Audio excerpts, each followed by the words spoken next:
I pulled Isha out of her brooder. She's needs to come out of there. You gonna come stay with Mama at work? Yeah. I had to clock in a minute. I got 15 minutes. You pooped. I see that. Why did you have to poop on the carpet? That stinks really bad. She can hold. A lot of people think that they can't they can't be potty trained, and the reason why I know that they can is because of broody birds like this. If they have a medical issue where they can't hold their poo, that's one thing, but naturally they do. So it's literally probably been 12 hours since she's pottied. And she's pottied about the size of a medium-sized dog. Much bigger than what she should be pooing because of her size. But like I said, it's probably about a day's worth of food. Or two. You're not going in that kitchen. You know the rules. You stay out of the kitchen. Mm-hmm. Don't do it. Isha. She's going to poo again. Thank you for pooing on the floor and not the carpet. You're all done? Okie doke. She says she's all done. That's what that means, by the way. When they wipe their feet and back and forth like that, that means they're done. Done drinking, done sleeping, done whatever it is, they're done. They don't have no food.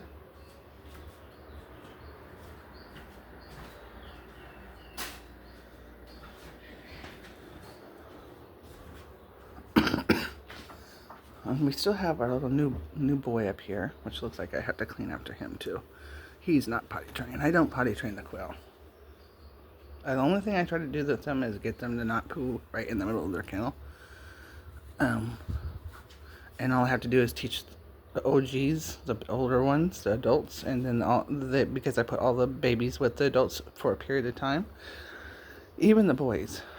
So as soon as I know that they're a boy, which I usually feather sex them around a month, and there's several videos on that, you can take a look at it. It's not feather sexing, but I just say that because I don't want to get saying sexing without the feather part. So I don't want to get in trouble with the AI guy. But anywho, I try to get them around a month. I start working with them on training and different things like that. So training for the quail are how I handle them. So if they're in my hands, they don't jump. They don't fly out of my hands. They don't jump out of my hands. That kind of thing. That's the first thing I teach them. The first thing I teach them is that when they can come out of their house and when they can't come out of the house. So if I put my fingers up there on the ridge and say, no, don't come out, then that's it. Otherwise, if I don't say it and I leave the door open, they can come in and out if they want to. And usually I give them a verbal cue saying, hey, if you guys want to come out, you can. 99% of the time, unless it's Daryl or Darkness, because they've been with me they're on their 2 years. They've been with me over a year, so they obviously know. But the younger ones still are hesitant about coming out because I train them so hard not to come out. So that's why it's hard to get them to not do something after you teach them to do it. But anyway, it's easier when you have the OGs around because the OGs teach the younger ones. So I would advise breeders, if you really, really want, or anybody that's keeping quail for like rotating them, for example. Most people don't cull, I think, until they're like anywhere from 6 to 8 weeks old. At that point, they'll cull what they don't need. If they're breeding type facility, if it's for eating and such, they'll keep them until like 10 weeks for the males. And for the females, they usually cull them after a year. So every 9 months, the boys get culled. Every year, the girls get culled. And they have to rotate the stock. So my suggestion, instead of calling all your OGs, getting your most uh, patient, most lovable, most cuddleable cuddlebug, and you guys know what I'm talking about. You put your hand in there and they kind of rub up against you, and they kind of literally do like a cat uh, movement up against your hand, and so that's kind of cool. But if they're doing something like that, I would encourage that behavior and use them as au pairs. And so how I do my au pairs is when I have the goat. I call it nursery. You guys call it brooder. But after they come out of the incubator, they go right into the nursery, and then usually I have au pair in there. Um, if the au pair is a younger au pair, which I have right now, like Baby Doll, for example, she's literally was born this spring. So I think she's like 6 weeks old now, a month and a half. So she's very, very young. She became an au pair at 2 weeks. And she's been an excellent au pair. She's disabled. It worked out real well. But if I have another au pair and I don't have any OGs that want to do it, and that's their choice, right? You don't want to force a bird to do something they don't want to do, because all you're going to do is cause a stress for both of you. So it's better to kind of enhance the behaviors that you like and ignore the behaviors you don't. Kind of the way I work on it. Sometimes the behaviors is miscommunication. So bad behaviors, for example. So they misunderstand what you're communicating to them, or you're misunderstanding what they're communicating to you. And sometimes that relays into frustration. So you got to be really careful to label a bird right off the bat that it's bad behaviors, or it's not workable type situation, because once again it could be you're giving them miscues. I see this quite often. I watch a lot of different bird groups, chicken groups, people that keep those type of animals, poultry type situation. And I see a lot of times where aggression is started with red, or red hues, orange, anything with a red hue. Right. We don't like red, do we, Ishabu? No, we don't. Red to the bird world is like, I'm going to hurt you. Like I'm the enforcer, and I'm going to hurt you. So if you come into their environment with anything red, a bucket or a container, or your glasses, or your nail polish, your shoes, whatever. If you look down on your body and you see red and anywhere on you, change your clothes before you go out and meet and greet your birds. Okay, you're stepping into their environment. This is not your chicken coop. This is not your aviary. This is not your house. This is their living quarters. This is their place. And you have to respect that. And if you don't respect it, you're going to get the aggression from all of your birds. They're not, why my birds won't let me hold them? Because they don't trust you, right? A bird is not going to let you hold them because you're a predator. In their eyes, you are a lion. It's like going to the African safari, cuddling up to a lion and saying, I trust you that you're not going to eat me, and fall asleep. Okay? So that is a trust issue, right? You are trusting that the lion is not going to eat you. Just because you're raising these birds from infancy, from chickhood, or from baby, whatever, doesn't mean that they're not understanding that you're a predator, right? You're 100% a predator. They can smell, if you eat meat, they can smell that on you. When you cook it, they can smell it cooking. They can smell it from miles away. Like there was a guy, during I think it was like Cinco de Mayo, there was people cooking, barbecuing and such. And it wasn't in the vicinity of our house, because I didn't see no smoke or anything like that, which is now with electric, it's possible that was electric barbecuer. But here nor there, it wasn't in a vicinity that I could visually see a barbecuer being used. But the birds in my room, inside, they're all inside, right? They all knew that there was They get very agitated on July 4th and Cinco de Mayo. Those are 2 days that they really have a hard time. July 4th for a lot of different reasons, obviously, between the cooking of the flesh that they can smell, and they don't understand it, right? Now, in the wild, would they come across that? Yeah, if there's like a lightning storm, it's going to be a rarity, or a fire that's happened, they would be aware of that, right? So there's a couple of different things when they smell that barbecuing of flesh that they're concerned about. One, they're concerned about, obviously, somebody's somebody's dead, right? Somebody's obviously getting hurt. So they're concerned about another life form. Birds are very empathetic animals. Um, so the first thing they're concerned about is the life form of the animal that obviously has to deceased. The second thing they're concerned about is the potential that they are in harm, because if somebody is being cooked in their world, it's a fire. And if there's a fire, that means that fire can get bigger and come to me. So they do get agitated with that.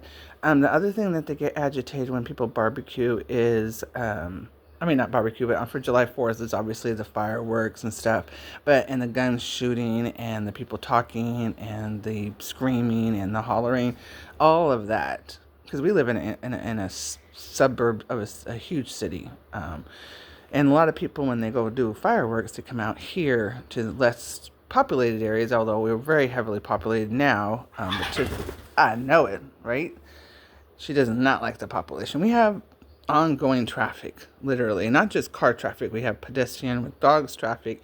Like in a normal neighborhood, you probably get one or two person, maybe none, walking down your street, right? Unless they live there. Because there's a dog park literally like 10 blocks down the road, um, we get the dogs, and it's kind of like the only way to get to it situation. It's kind of, well, no, you can go all the way to the end of the park, almost to like you're off the park area, and then you can get in from that side street there, but this is the only like straight route to get there. The sidewalks are extra big for that reason. It's built, the road is built, even though it's a residential area. There is no commercial buildings on our street. There is no churches. There's no stores. There's nothing on our street, except people's houses and a dog park. But because it goes through two big, huge cross streets, the city's trying to push people and reroute people to this street. So unfortunately, they don't realize that when they do that, then everybody in the world comes to this street. So during rush hour, it's literally it's stopped. It stops there for like 20 minutes sometimes. It's and that's usually because there's somebody rushed through or whatever and caused an accident or something like that. But normally it's just in the morning. It's continuous, and probably until about 8:39, and then it's dead, like a normal residential street, because everybody's gone to work, right? The kids get to school, that kind of thing. It's really scary for the early kids, which is really scary because they're out there during rush hour, and people don't stop for them, even and we have the dinkiest crosswalk for the traffic that we get, for the foot traffic and for the car traffic we get. The crosswalk they have is the kind that will only go on if it's heavy traffic, and that's usually just rush hour. Other than that, sometimes it doesn't work. And it's just a blinking light. It doesn't it's just a warning thing. It's not like, it doesn't force the car to stop. It just warns the car that the pedestrian wants to walk across the street. Oregon used to be, and I don't know if it still is, because that doesn't make no sense to have that kind of light there. But it used to be pedestrians are first, but we have had so many people. I think it's because they changed the lights. Like I said, it doesn't force the cars to stop. It's just a warning. It's just a kind of amber warning thing that blinks. It's not like a regular stoplight. And so it doesn't stop the traffic at all. The only people that stop is emergency vehicles, public vehicles. Some cars will stop, but on the majority, you can stand there for 20 minutes and wait. I mean, I watched it when I was coming down from the store. Cause I go to the store early in the mornings when the kids are out, because I figure that's about the safest time to be out. For myself, safety is, and this neighborhood is not safe. We have shootouts right on the street. Since I've been here for this is our 5th year now, going on our 5th year. But since we've been here, there was 2 shootouts literally right in front of our house. In the driveway, we had casings of bullets. So we've had people with machetes and guns. We've had people trying to break into our house, to the point where my employer had to switch our schedules so that there was somebody here at nighttime, because we kept getting people trying to break in all the time. So it was kind of scary for a bit there. And then as soon as they see there's a dude, because our night guy is her night help is a guy, and obviously I'm an older lady, but her night help is a guy, so that helped a whole lot. That's one of the reasons I think she decided to get a male at night, is because of just the neighborhood and how the safety issue. But here, nor there, as far as the birds are concerned, so I got off on a tangent there. Um, I try to bring my birds out to see the nature, to see, especially the quail, in this kind of environment, get used to what they're seeing, see the dangers of what they're seeing, because there's cars continuously coming by. There's lots of predator birds out there. We have hawks, eagles, um, crows. Somebody said the crows now would attack a bird. My crows don't attack. In fact, they protect my birds. I've literally witnessed a hawk tried to dip down on my chickens, and three crows that came in and like freaking rockets, and literally right in the air. He didn't even have. And hawks are fast, but it was my eye level when they attacked, so I had a great view. But I knew he was up there, and I was out trying. I was getting my birds in the house. We have a call that they were coming in and everything. But obviously this thing was coming down, and so my crows usually they'll interfere up higher up in the trees and chase out the hawks. But normally I've never seen that happen. That was the first and only time I've seen that happen. But yeah, it was pretty amazing what they did. They just literally they kind of like piggybacked on them, and then one came on top, piggybacked on them, and the other two one came from behind, one came from the side, and they just kind of like, did you see that? That's a person. Like mama. But we don't know if that's a good person or a bad person. So we can't just trust everybody, baby. So I try to teach them as much as I can, because they're being raised by a pit bull mastiff. My co-parent is a pit bull mastiff. It's Faith, and so they're with Faith 24/7. She leaves them enough when her daughter, who's the caregiver's therapy dog, when her daughter gets up, she'll want to come out and play with her for about 20 minutes to maybe we can get her away from those birds for about an hour. And then she wants to go back. Hi, sweetie. You gonna be a good girl? I hope so. I want you to stay out here. You stay out here, be a good girl. You being a bad girl, you have to go back home. You can come up if you want to. Don't poop on the couch. That's right. But anyway, I try to get them to be familiar with the dangers, because obviously they can hear it, but they just don't know what they're hearing. They can hear mechanical devices being moved around, and they don't necessarily know what that noise means. It's just, so one at a time. When they're younger, at this age, he's about a month old. I haven't put this one with Daryl yet, so I have not determined by her. I want to guess this time, because I'm trying to learn from these birds on their behaviors and figuring all these things out. They're very habitual, very there are outliers, like any society. There's going to be outliers, right? But as a whole, the quail and the chickens both have the same mannerism and behaviors, and they have the same kind of social makeup. The only thing I don't see a whole, ouch, that hurt. Why did you just poke mama like that? The only thing I don't see is a lot of broody. I haven't seen any go broody like the chickens do. Like the chickens are really broody, and these ones are like, I've never seen one behave broody. The only broodiness I see with them is they'll hide their eggs. Like I'll be going in the morning. They know I'll go in the morning and pick up all their eggs and stuff before they start rolling them around and such and playing with them.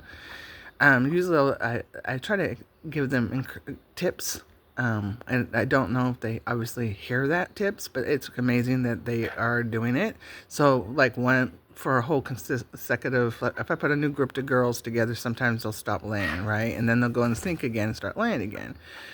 And so they'll be laying all over the place, and they'll get messed up, because people are knocking into them. So then I'll tell them, well, why don't you guys lay them under in this corner over here? And that made us a mistake because they get to poo in the corner. So that was not a good idea. So then I said, well, why don't you be good. Do not be mean to him. You do not have to be over there. You can come over here. Then I said, so that didn't work. I mean, they were putting them all over there in the corner, but they were all getting nasty still. So then I said, well, just put them in a pile somewhere, clean, where it's not dirty. And then the next day it was, you talking? What's so sweet, baby? You talking to Isha? She's talking to the chicken.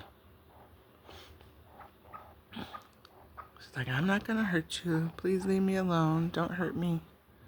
Quail are very, very, very, very. The only defense is to hide. So if she or he felt threatened by Isha or anything else, she's gonna do a burst up and over to that wall more than likely. So they go up in the air and they go to some kind of grouping of trees or bushes or any kind of shrubbery or some kind of coverage, and then they're going to disappear in that coverage. So generally, when people say, "I lost my quail" or they flew away, I'm not going to be able to find them. You will be able to find them. It's quite easy, and they don't fly very far. Generally, they're within 10 to 15 feet of wherever they flew from. So that radius, you just have to kind of do it like a little imaginary circle around that flight area. You can obviously, if you had them in your hands, transporting them or whatever, you can indicate which direction they flew to. Like I said, they'll generally fly up and out, but if they're on your hand and they're up in the air already, they're just going to fly out. So wherever they flew out to, then you kind of narrow that little triangle of the area that they're in, and then it's really easy. Where is shrubbery? Where is coverage? So in my yard, for example, all the coverage is, and we do that on purpose as far as we leave the grass high on the fence line for basic privacy for my birds. So it's very daunting to see a huge predator dog walking past you, and there's only this little fence that's separating you. So we leave the shrubbery and the grass, and there's actually flowers and such in there, but we leave it long like that just because it gives us a little bit of blockage from the pedestrians and stuff. So when our birds are out, they don't feel as frightened about seeing big, huge dogs. But anywho, that's where they would go. They would fly into those little high grass, or over there in those bushes or up there. That's where they would go. They wouldn't like fly over the fence or go anywhere outside the yard, because they understand that this is home and they don't want to go too far from home, but they kind of want to explore, to be honest with you. But I just take mine out and do this. We do it in the house first at a window.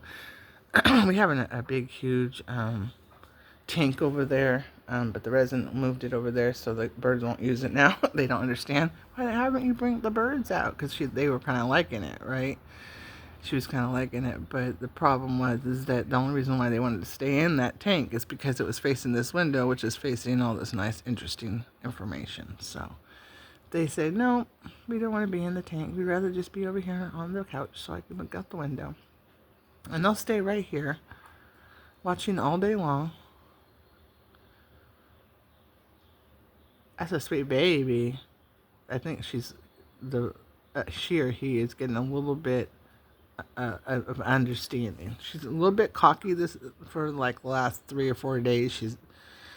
This one has been a little bit cocky and a little bit kind of like I don't know what the word I want to use. Kind of like bossy, but but not really bossy, but just, I think they were like feeling like they were like in charge or something. I don't know, or full of it themselves. But I think introducing the real world to them. It gives them a little bit of idea of how protected they actually are. Anytime my birds like give me a hard time, I say, okay, you do realize that you have an easy life here. You don't have to worry about your food and your water and your cleaning up your kennel. Mama does that all for me. Mama protects me from all the predators out there that's running around that I didn't know they were there. And those big cars that are running around. Aisha, you being good, baby? All right. Did you go potty again? You didn't? Oh, you tore up that toilet paper over there? Oh, okay. I love you. Thank you for helping Mama with that toilet paper. You gonna do your feathers now? Okie doke doke. That's my sweet girl. Yes, you are. You're a beauty girl, too. You are. I know, you got pretty papas and your papas are clean. Thank you. Is that what you were doing over there? Cleaning your papas up?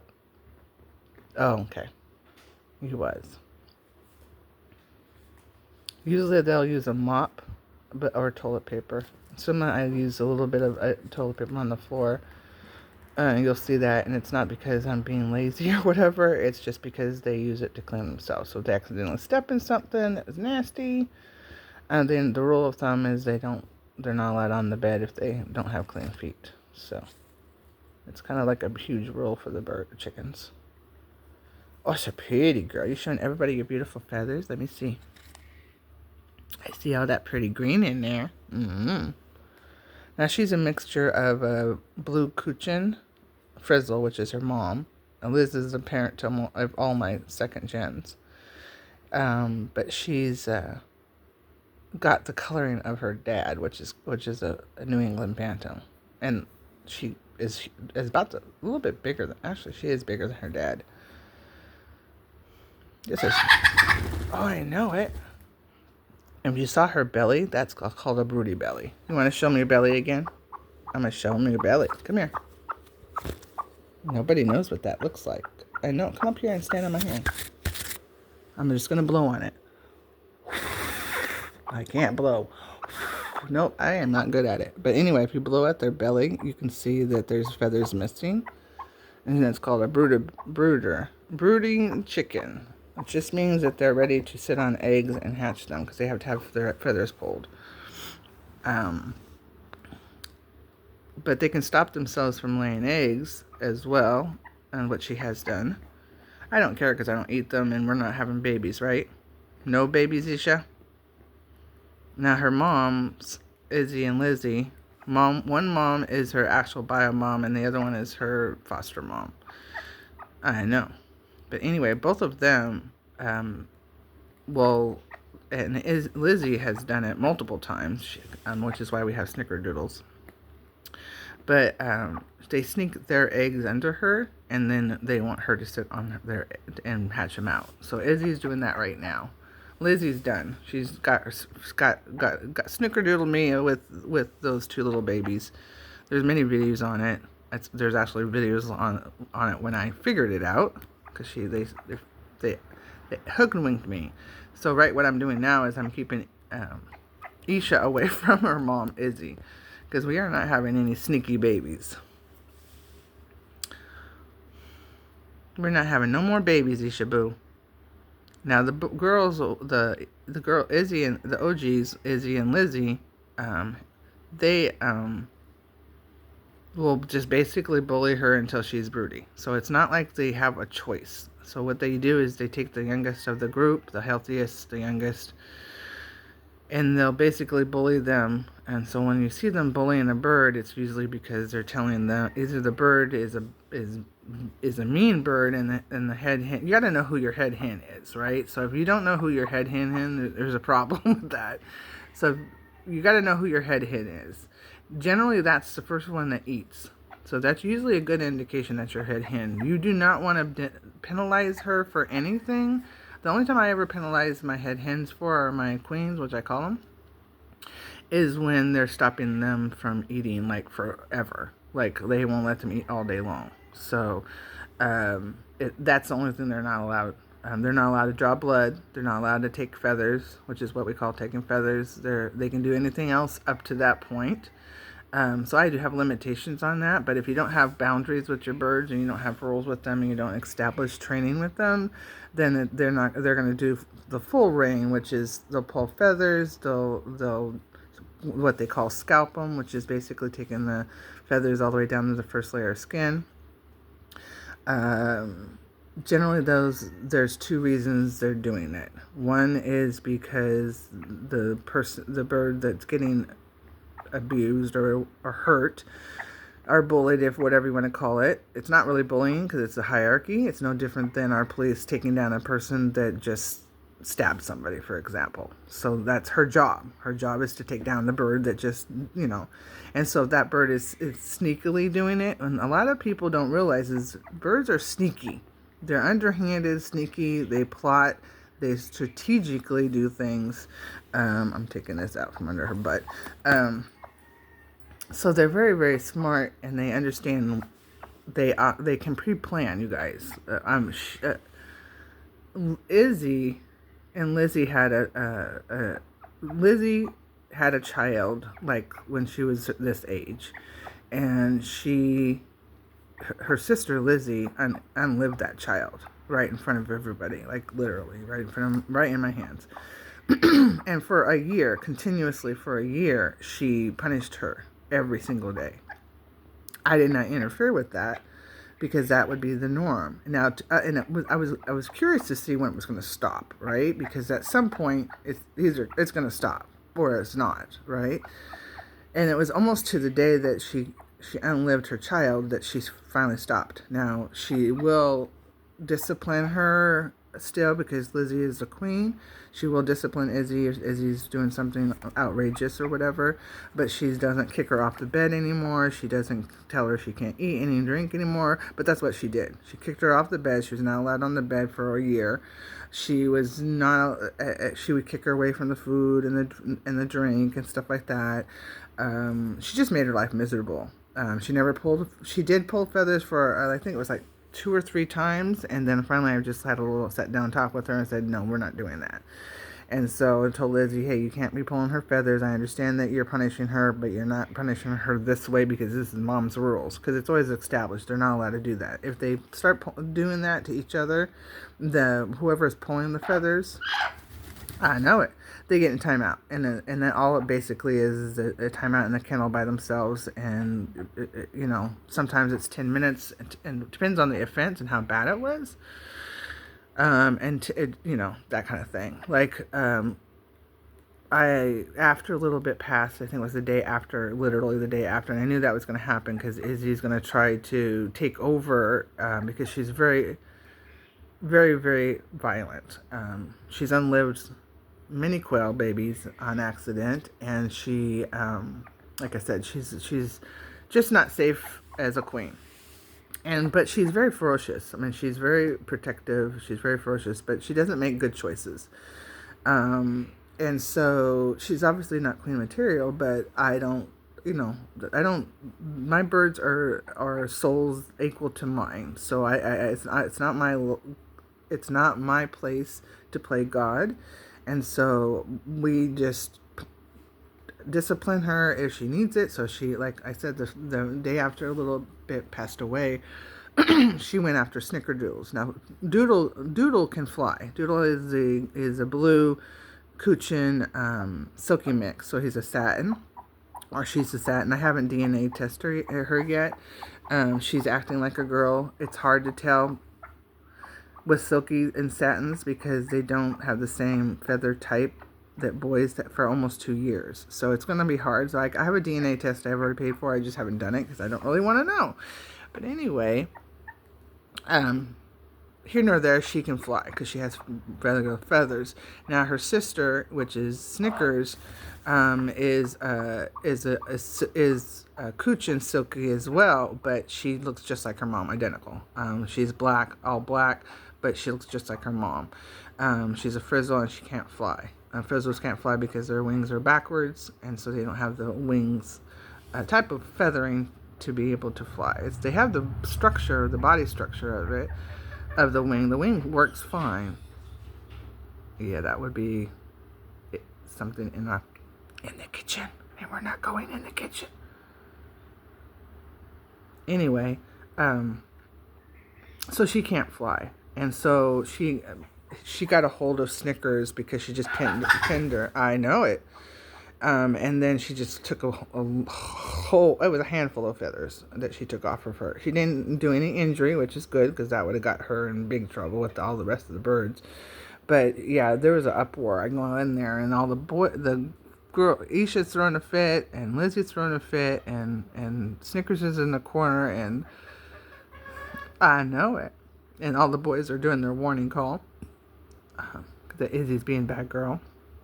So I had to put her in timeout. She was in timeout for the morning, and then she came in here I actually took a half a day that day, so I went in there with her and supervised at that point. But you can go on it if you want to. Uncle Marcus says you can. It doesn't have a seat on. Well, it does have a seat on it, but there's a lot of wires on it, so I don't know if you should go over there and mess with it. You do not. You're gonna get me in trouble pooping on the couch. I just saw you do it. Why did you do that? I know, it's scary, huh? Probably why she did it. Come over here so I can get it. Move so I can get it. I am not. Move. See, they poop because of marking their territory, and if there's a predator loose, they'll do that. Plus, I think she's just very nervous. She's a very small bird. I don't know if you can tell how tiny she is. Yeah, it's time to wash these cushions in it, huh? I know, that's kind of scary, isn't it? Did you hear it? I know. You want me to bring your food up here? There you go. I don't want it on the floor. You want to have the babies have some? She doesn't want it on here. She wants it back on the floor. Okay. Stop freaking out. All right. You're done eating. I understand. She doesn't want the food up here because it attracts predators, so she'd rather have it on the floor than up here. In case it comes out. Is it coming? Can you see it? I'm going to clean up. Oh, so it's gone now? Okay. She says it's gone now. She's clacking her little beak. When they clack their beak like this, and they make a little snick-snack noise, that means they're happy. I know you're happy, girl. You're so beautiful. Got your feather. Oops, it's back. She got your feathers all fluffed out. I see that. You're making yourself look big. Smart girl. I'm watching the baby. Don't worry about it. I got the baby's back. The baby's going to stay right where she's at and not move. I know it. You're going to help Mama watch the baby? Thank you. See how fluffed out she is? She's like trying to make herself bigger than she is so that the predator will leave her alone. Yeah, you're a smart girl. You are. That's a smart girl. Izzy is a talker. I mean, not Izzy, but Isha's a talker. Yeah. She's going to do her feathers now. So now she's putting oil all over her body right now. She just took it from the duck. Between this fluff and her tail feathers, there's a oil duct. Oil gland, basically. Almost, I don't think there's any animal that doesn't have that, by the way. But dogs have it, cats have it. And she's basically ointing herself, making herself all it's like a waterproofing cleaning agent that helps her keep the dust and dirt and debris off her feathers so they're nice and pretty. It also helps her, see how you can see it right there. It helps her feathers to flight feathers so she can fly. Because her flight feathers have to be like smooth as like with no ruffling and no tangling or anything like that to be able to fly really good. But that's what she's doing right now. That's cleaning herself up, mamas. One thing that my chickens have to be is clean, so they have to self-care. The ones the ones I have the hardest time with is the silkies. They just don't do groom themselves. I think in the silky world, because the silky world and these type of birds, she's like I said, she's half jungle fowl and half Cochin. Jungle fowl is basically New England bantam. There's like a whole group of birds that are basically came from the jungle fowl birds. Cochins come from, I think, Thailand. Silkies come from I think it's Japan. Silkies are actually a very ancient bird. I personally wouldn't have put them with chickens. I understand why they put them with them, but it took them a long time for the silky boys to get to understand the language of the jungle fowl.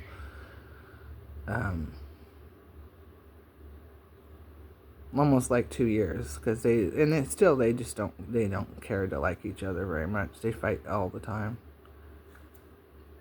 That's a sweet baby. You're so beautiful. I know it. It's a pretty girl.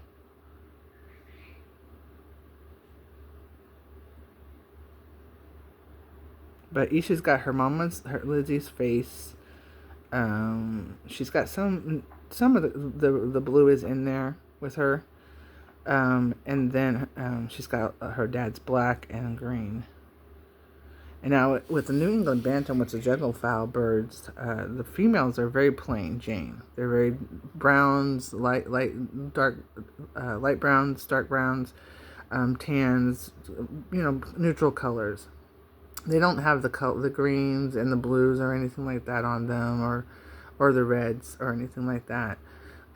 So they're just basically, I think, mostly just browns, tans, and that kind of colors. They don't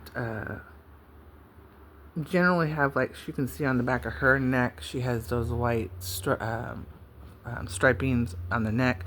Generally, only boys in New England bantams will look like her. Like if you looked at her and said, "Hey, she's part New England bantam," and without realizing that she's a girl, just by her coloring, you're gonna sit there and say she's a boy, because she has the New England bantam boy feather colors type, but she's not a boy. She's a girl. She also crows, and she also lays eggs. So a lot of people are like, well, what determines if it's crowing, if it's a boy? If it lays an egg, it's not a boy. Plain and simple. But she's laid multiple eggs. I've isolated her and to make sure it wasn't somebody sneaking eggs into her and that kind of thing. But no, she's a girl. She's all girl, but she's part boy too. She's just like her daddy. She loves her dad. She doesn't really. Her mom, like I said, Lizzie doesn't maternally acknowledge her at all. She doesn't maternally acknowledge any of her children, to be honest with you. I think it had something to do with the first one being unlived right in front of her eyes, but she's just a little bit traumatized by that. I think that's another reason why she's having other Isha basically raise her kids for her. But it was funny because when she raised them up until a certain point, and then as soon as they were like able to they had their feathers, basically their wing feathers, she just dropped them like a hot potato in my lap and said, "Here you go, Grandma." And then she just basically ignored them, and now she does the same thing that all of the other girls do. They just chase them away. So, Snickerdoodle is, thank goodness there's two of them. Otherwise, one of them would be with me all the time because she literally would not make it. Izzy would get to her, or eventually. But it's because Izzy it tormented Isha so much that it was just like, okay, I'm tired of getting beat up by my foster mom, and I don't know why she's beating me up. She didn't realize that it was because those babies are Lizzie's, and that made Izzy upset. So anyway, there's a lot of drama with the females. I know it, right? Too much drama. Too much drama.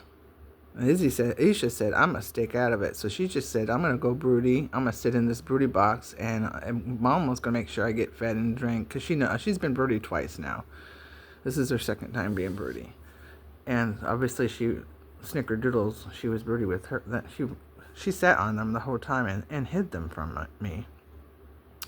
But this is her second time, but it's because they're tormenting her to be. Izzy's tormenting her to be broody so that she can sit on her eggs. And every time Izzy lays an egg and goes into the nest box and lays the egg, she'll push her daughter to the side in the corner, and she'll lay the egg and then leave. But I just take the egg out. So Isha's like, okay, there's no egg to sit on. I can't sit on an egg. I'm just gonna stay in here and hide.